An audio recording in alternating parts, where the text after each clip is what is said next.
It says, no, not that one. All right, we are definitely live now. Good. Take us a little while. Let me see if I can pull everything up. So, how have you been, Saul? Wait for some people to come in. Well, I've been kind of with you lately. I know. We took our trip to Bartlett. We did our tea and tarot workshop, which was so much fun.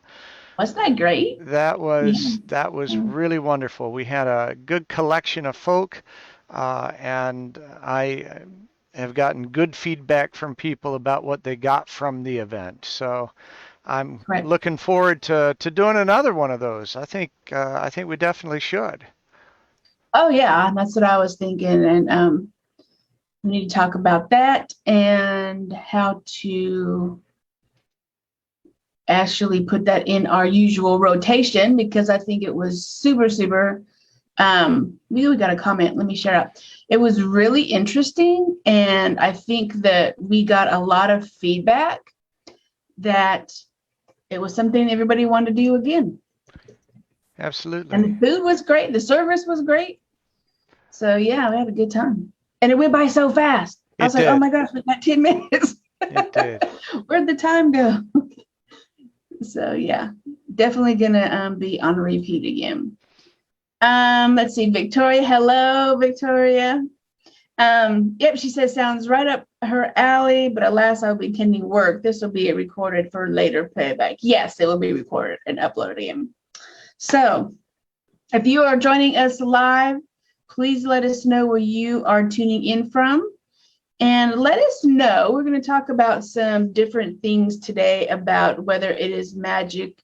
Is it real or is it just, not real? Is it just magic or is it science? So drop in your favorite emoji, I guess, and let me know how you're feeling today. And just interact with us. We are very interactive in our Cauldron conversations.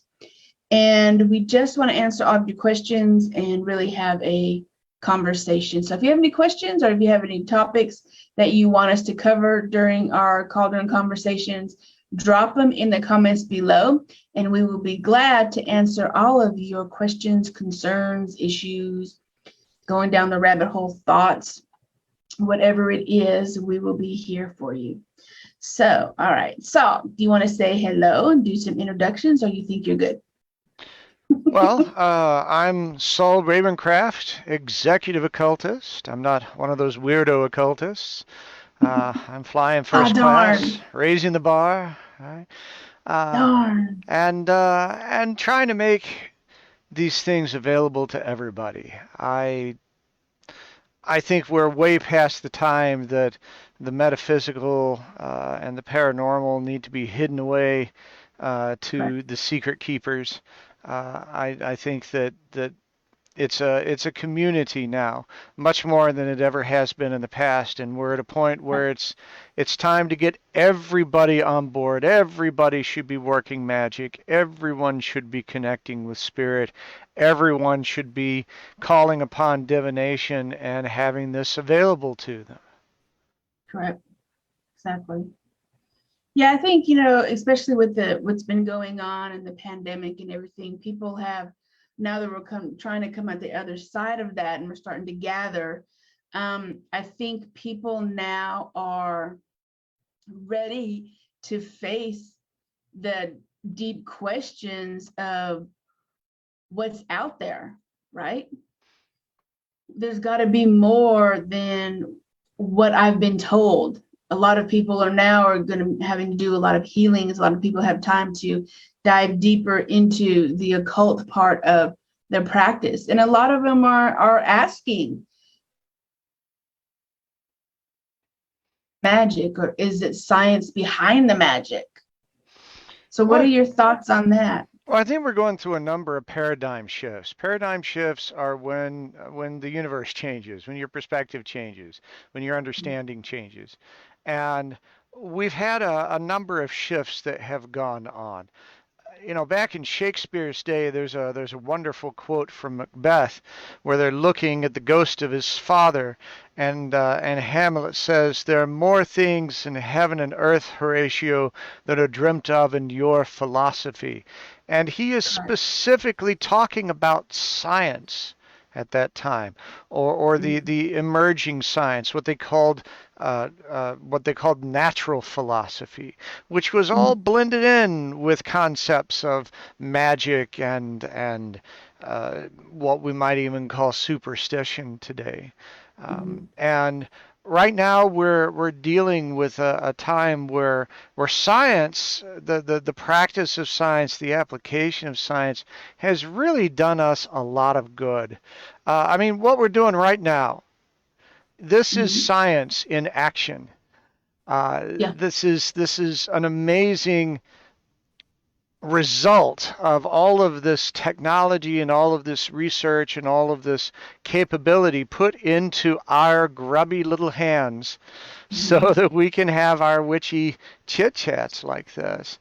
And I am a big believer in science, but I also Mhm. recognize that science is not necessarily designed to deal with some of the things that we deal with in this more metaphysical realm.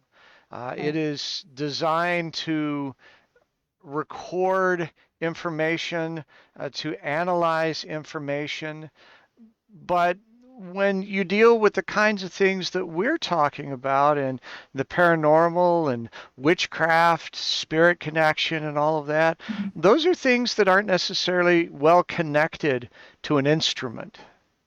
Correct. It's something that you feel and something you experience, something that's very human, which Right. may never ever register on the scientific scale.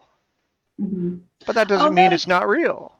correct. And our biggest thing that I always talk about is just because you can't scientifically prove it yet doesn't mean it doesn't exist. The science hasn't caught up to it yet. We are um, exploring and developing, and we are, eh, finding new things in science every single day. Hey, Ellen. Hey, Elizabeth. Thanks for joining us.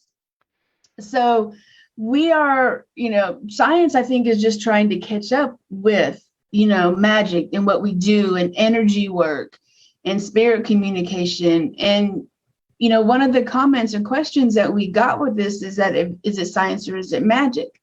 And we're doing the paranormal weekend event in September 24th through the 26th. And we're going to dive into that.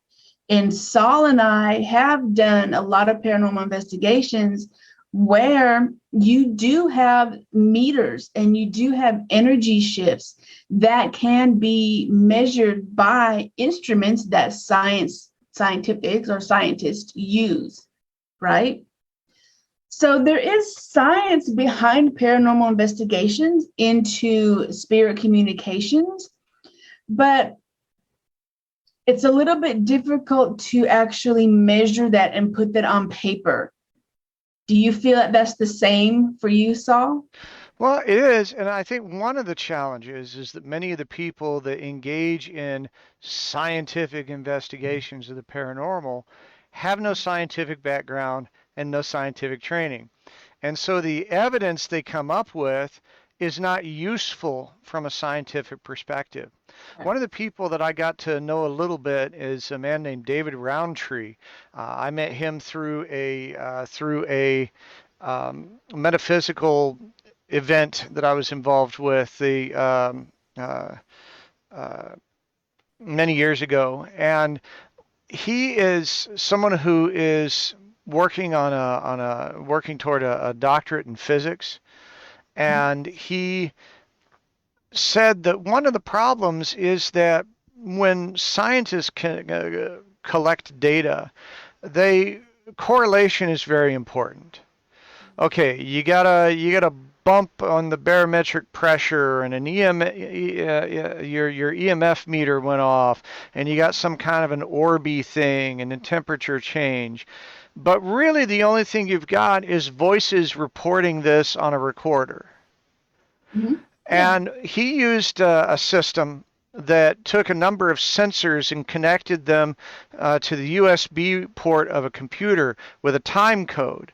And what it would do is it recorded all of these sensors with this time code that Mhm. demonstrated that the temperature drop and the barometric pressure and the EMF were all happening at the same time, thus potentially connected. One of the interesting things he did, he was on some chat boards with physicists, and Mhm. he would talk about the data that he collected, and he presented it as scientific data in the right Right. format, with the right information, with the nomenclature they were familiar with. And they talked about different things that could be going on there. And then eventually one of them would say, well, where did you get this data? And he would explain, well, we were in a house that is said to be haunted, and this is what was going on. And some of the conversations that came out of these scientists were fascinating. They said that some of the behavior and some of the data was consistent with wormhole data Correct. and that Yes. sort of thing. And Yeah. and and it went in this. They didn't laugh at it. They didn't blow it off. They had really interesting conversations about it. But it was Mhm. because he collected the information in a way that was consistent with scientific practices, and he presented the information in the right way so that scientists could think about it. And so just Yeah. having a meter doesn't make you a scientist. No. It makes you And someone with a meter. And right. I think that that's one of the problems is that some folks that are involved in this scientific approach, they're they're not really approaching it as science. And so their Correct. information ends up not being useful, although it's Mhm. interesting. Yeah, because you're trying to put all the different pieces together to make sense of it. And the big thing that when you try to present evidence to a scientist about paranormal phenomena, right, or Right. paranormal events, here's my take on paranormal events, and this is it's hard to recreate your experience because I feel some paranormal events, we talked about wormholes, right? Mm-hmm. Are people and spirits who've gone over to the other world are living in a different plane of existence. So when they come in and out, sometimes they don't come in and out at the same time. You can't, it's almost like a wormhole where the pieces have to match exactly at the same time. The Mm-hmm. planets have to do the same, alignment. You have to, specific deity that you need to work with to sacrifice to. Everything has to be aligned, right? Sure. So the scientists want to prove and prove and prove and prove and test and test and test and study. You got to have 25 proofs before it becomes, an actual thing. So, and it's so hard to recreate a paranormal experience and a paranormal phenomena when you just happen to like slip into the perfect timing of when the spirit comes through. When, that's why it's so hard to get scientific proof of life in another plane or life after this earthly plane. So I think sometimes we're just at the mercy of what's happening around us. And then if we're lucky, we get a glimpse into what it's like to be in the afterlife. And it's hard to recreate that for scientific studies because they Sure. want proof time and time and time again. And sometimes you're like, you know what? You just have to experience it. I can't tell you if it's, I don't have a million proofs of it. I don't have the million studies or blind studies. Sometimes you just have to experience it to know that it's true and that it exists. Well, Right. and So that is the nature of science. They're not trying to be dicks about it.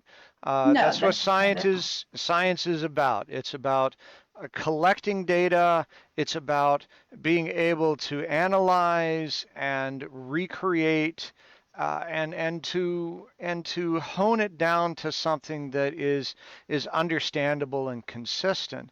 And what I think you'll find is that Hi, many of Bob. the Hey, Bob's people, here. hey Bob, many of the people who are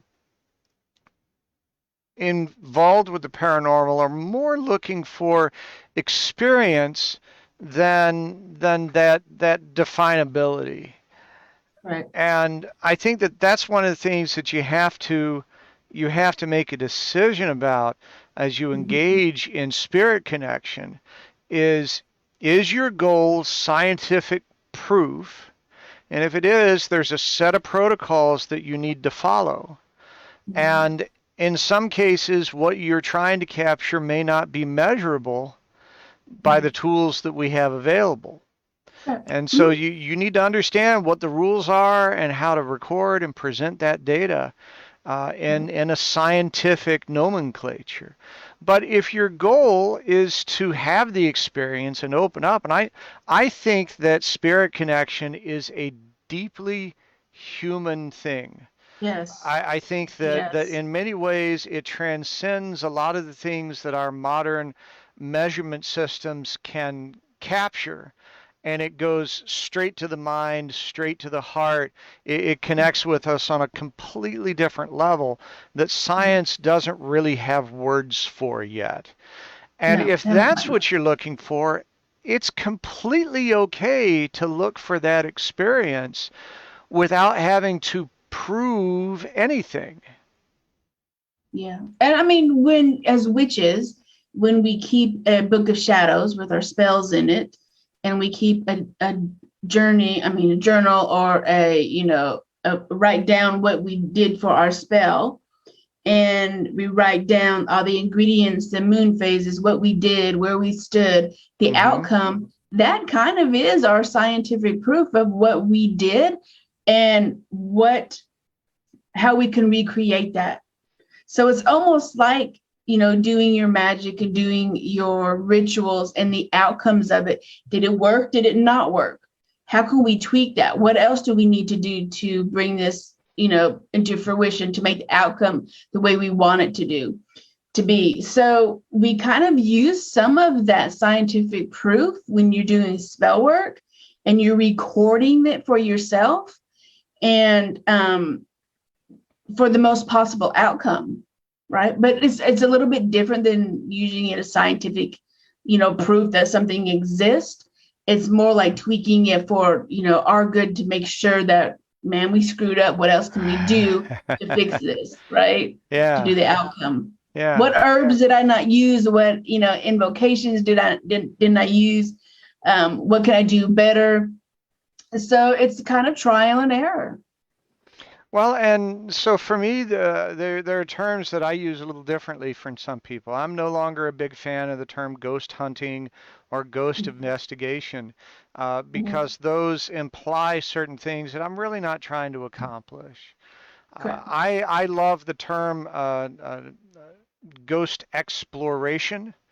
Hmm. I love the term ghost watching Hmm. because you're not looking to kill a ghost and take it back home and eat it or mount it on the wall.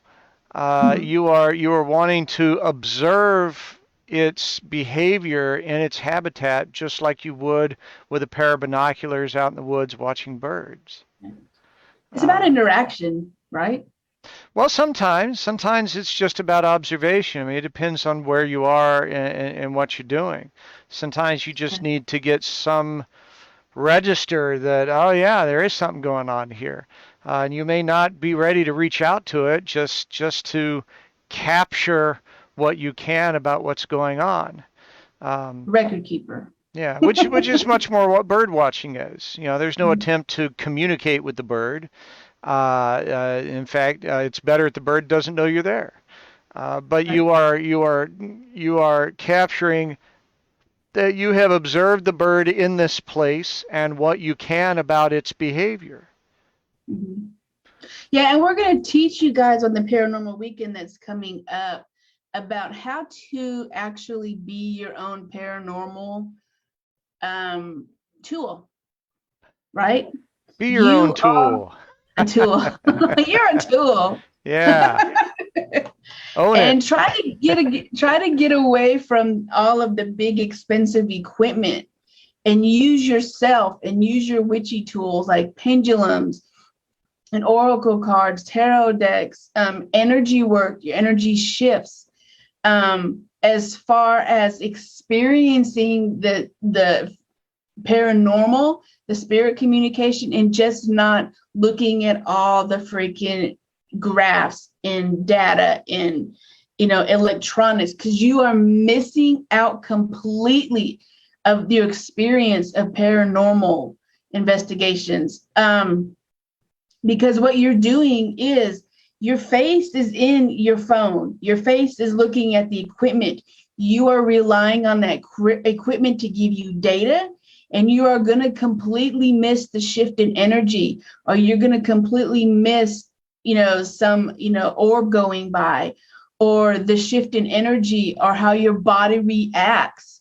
So we're going to be talking about all of this in the weekend that's coming up. So it's interesting, though, that we have to, for some reason, the people have to prove that everything exists. And I'm like, why?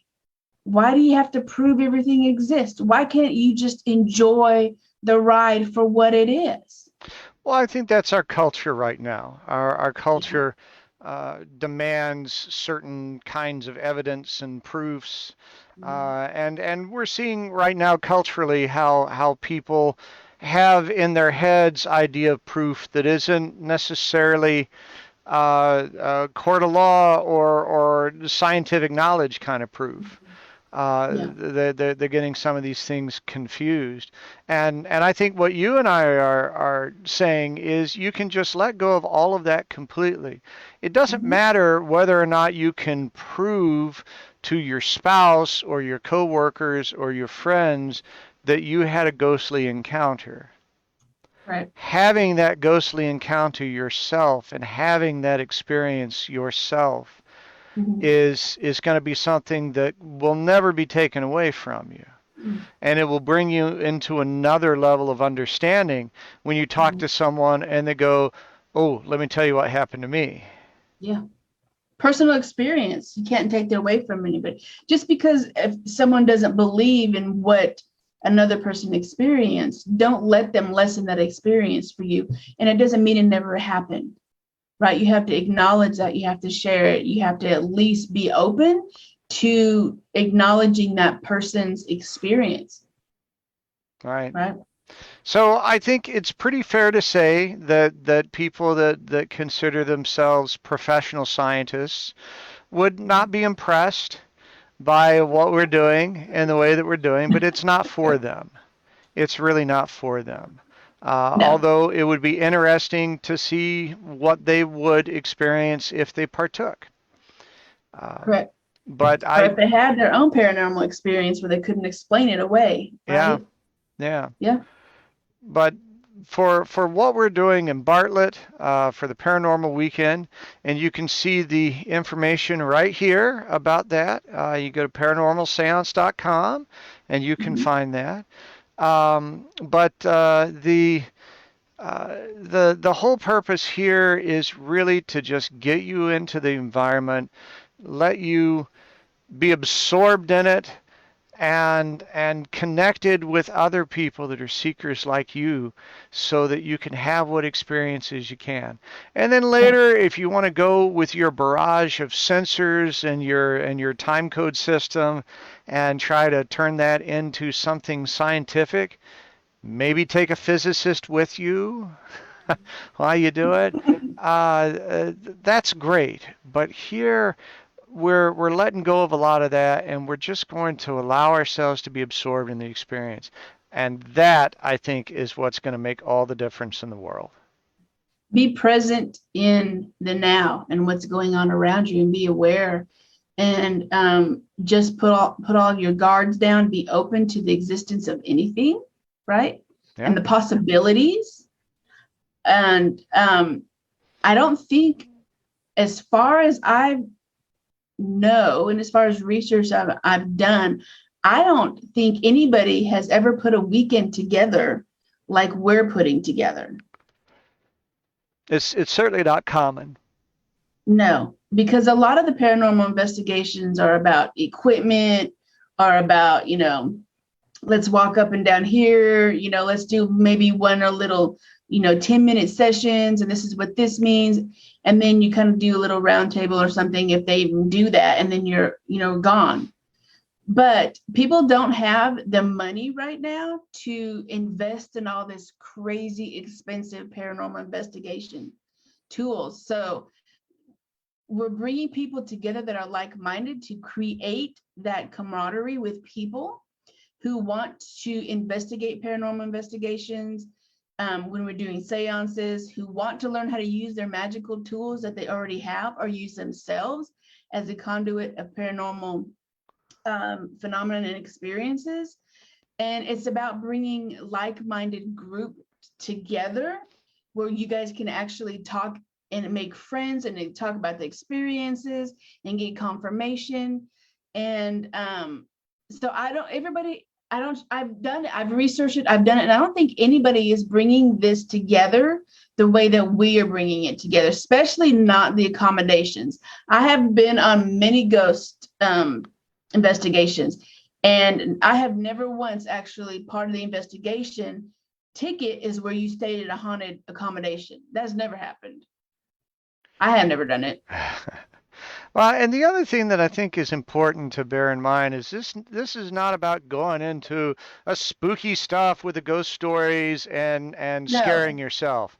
no. Ooh, the buzzer went off. What was that? Ooh, there's something in here. Well, of course there's something in here. That is why we're here. That is the whole point. It's going to be a very different kind of environment because we are looking to be respectful in these Yeah, entities' domain yeah. and to learn how to open those doorways to communication, Correct. instead of challenging, instead Yeah, we don't do of that. we are there to hopefully have a conversation. Yeah, Elizabeth said it's kind of like a ghost camp, pretty much. Ghost camp for adults. I Yeah, we're like going to that. teach you how, I like that too. We're going to teach you how to respectfully communicate with spirits. And we're not going to Zach Baggins it. You don't have to do that. We're going to throw all that out. We are here to honor, respect, and have a mutual kind of relationship with these spirits. And when we do the graveyard workings, there's a specific way that I will be teaching you how to enter a graveyard, how to do graveyard workings, how to collect graveyard dirt if you want to, how to speak to the spirits that are there. There's specific protocols that you have to take when you enter a graveyard or when you want to do workings. So we will be talking and teaching you this, how to do that, as part of the paranormal investigation weekend. So when you're spending that time with us, you're immersing yourself in it, and you're going to be learning a lot from me and Saul. A lot of one-on-one time. It's very small. It's 15 people. We've already sold a few spots, so they're going fast.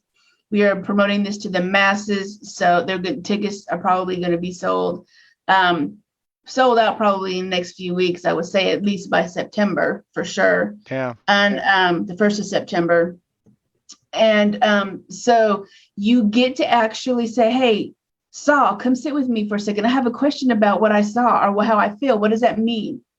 You don't get the one-on-one that you're going to be getting with us anywhere else with this investigation and this weekend. And we're going to show you how to shift the energy and what that feels like.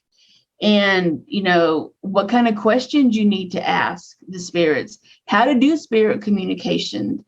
You just can't bust up in there and say, hey, ghost, I'm here. Talk to me. I got your wine and your trigger toys and all that other kind of stuff. There's protocols to it, and we're going to teach you how Right. to respectfully do the paranormal investigation. So we're super excited about it. If you have questions, if you have things you'd like us to cover on future Cauldron conversations, please put Mhm. them in the messages and we will go over all that. Our conversation today came from somebody's comment last week. Right. And I love answering questions like that. I hope Yeah. you will all look to join us at the Paranormal Weekend. It's going to be an amazing thing, and this is going to set the foundation for what we do in the future. So Perfect. when this is successful and we're able to demonstrate some of that, this is going to open doors to future events in Bartlett, other areas in Texas, other areas around the country, who knows, maybe other areas around the world. Yeah. And we want you as a part of it here. Right. And in the meantime, keep tuning in with us. We'll be back next week with more Cauldron conversation. I'm Saul Ravencraft, Madam Z here. and I'm so glad that you joined us. We'll see you next time. Witch on, everyone. Witch Bye. on.